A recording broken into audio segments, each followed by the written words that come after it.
Hi, my name is Grace Lee, and for this presentation, I decided to focus on the eerie universe of Black Mirror. Now you might be asking, why this series? Technology has been a huge part of society, and it's not stopping anytime soon. In Black Mirror, most of the episodes deal with the consequences of advanced technology. So I wanted to focus on how advanced technology could negatively affect society without many people really being aware of it. The two episodes that I focused on have a jarring sense of hyperreality, which is an inability of consciousness to distinguish reality from a simulation of reality, especially in technology-advanced postmodern societies. First up is The Entire History of You, Season 1, Episode 3. What is it about? Well, it's about a grain-like chip that's implanted right behind your ear. It also records everything, and you can easily rewatch the past with a click of a button. Now, Liam, our main character, suspects Fee, of cheating with Jonas. Now, throughout this whole episode, Liam threatens Jonas to delete the videos of his private moments with Fionn, and he also invades Fionn's privacy, and that ultimately leads to a divorce. Okay, so the pros of this grain based on the episode is that airport security can check the footage to make sure that there's nothing suspicious about you, and you can, just rewatch the best moments in your life, maybe your wedding, a childbirth, or celebrations like birthdays.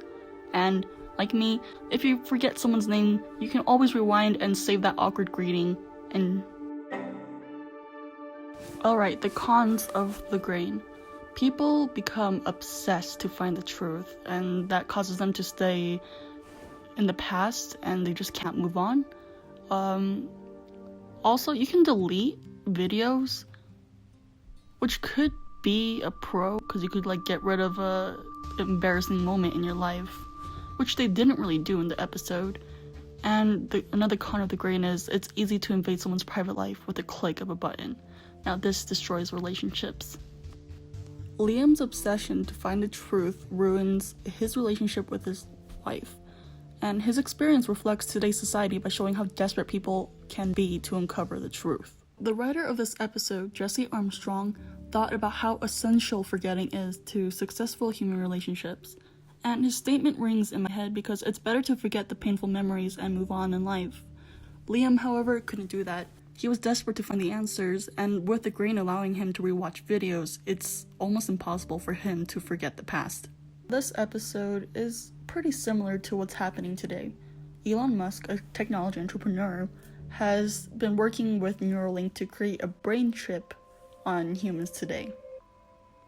And according to Forbes.com, Elon is building technology that will allow humans to access more of the brain functions, and he focuses to help people who are paralyzed or have a disease, autism, schizophrenia, or Alzheimer's.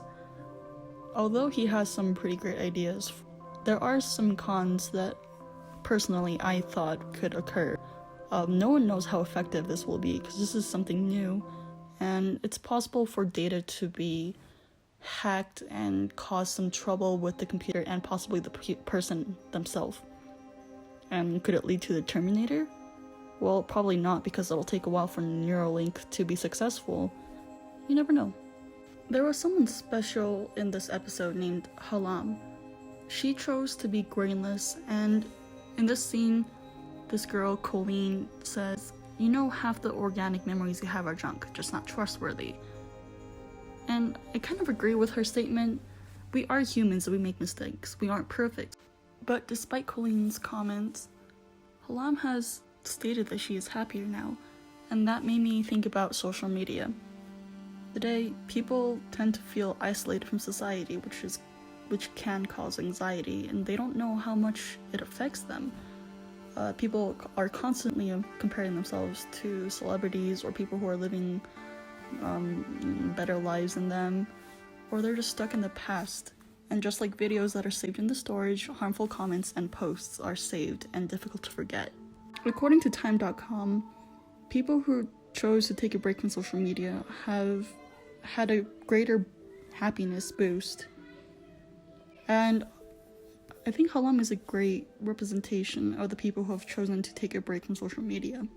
She and like those who have taken a break from social media, have seen the negative effects of the technological world surrounding them today.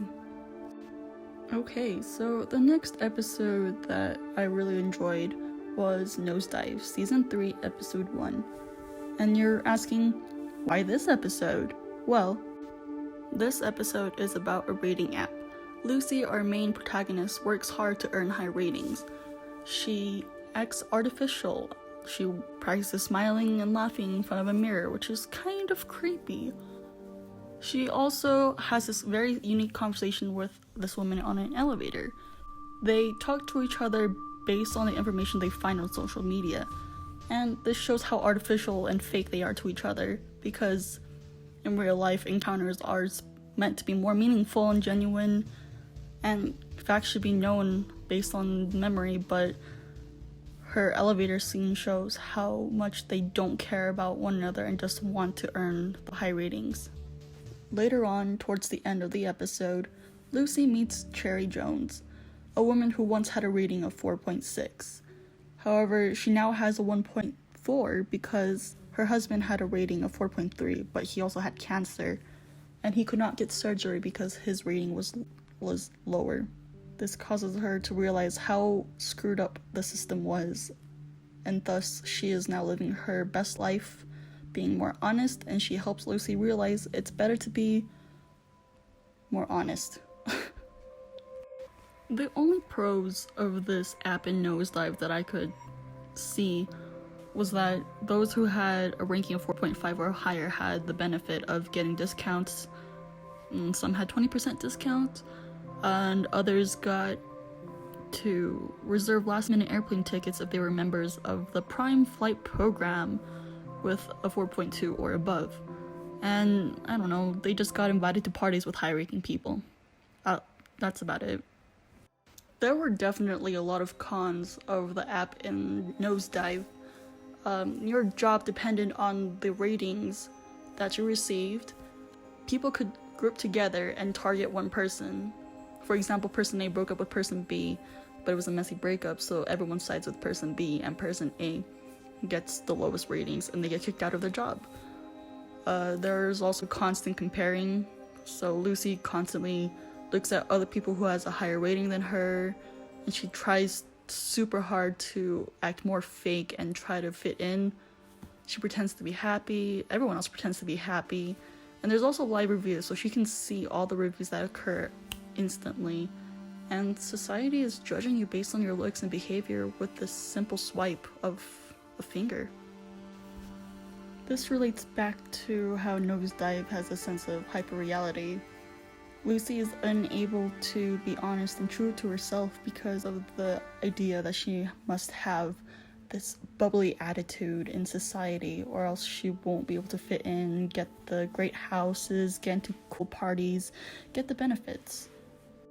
In today's society, we have some rating apps. One example is Uber. Drivers are rated by the customers, and they also get benefits if they have high ratings. Some of the benefits include up to 25% off of car maintenance. They also earn up to 6% extra on time and distance rates, and they have free dent repair. Okay, the next app that I discovered is People, which is really not a great name, but you know, they tried their best. This is a people rating app, or otherwise known as Yelp for people, and the categories that they use to rate people are personal, professional, and romantic. This is not a good app because users could write reviews and recommendations of other people without them even knowing, and this could ruin someone's life. This could also potentially lead to an increase of cyberbullying and gossip. People, however, has been shut down and there is no app. I tried searching it myself. The next thing that I discovered was China's social credit system. There are points that you can gain or lose based on your behavior, and people that you associate with can also affect your points. This system is mandatory, and the government collects information from facial recognition, government records such as medical records, body scanning, and they use a sophisticated network of 200 million surveillance cameras. The scores also move in real time. The Chinese government also gives benefits to the top citizens, which include VIP treatments at airports, discounted loans, and fast tracking to the most prestigious universities. However, there are some negative behaviors such as smoking, bad driving, or spreading fake news that could lead to a person being banned from flying or traveling on a train, or be publicly named as a bad citizen, according to Business Insider. I discovered that cherry and halam symbolize something different in our society. They are like an icon to the audience, that even if you break the rules in society, you'll still be okay. They survived and they are all happier now in their own way. This sort of advanced technology is very terrifying. Some negative ways it'll affect us is it'll affect our relationships with one another, with society, and it'll affect us mentally. We'll lose track of ourselves, and some of us won't even know who we are. In conclusion, I like to say that although these advanced technologies seem super cool, it's something that we should think about before we take the next step. The episodes, The Entire History Review, and Nosedive have definitely given us a different perspective of what could happen if this technology were to occur. I hope that we will learn from their mistakes, where we can see how it affects people mentally and their relationships with one another. And I hope that we can create a better society that Black Mirror has warned us about. Thank you.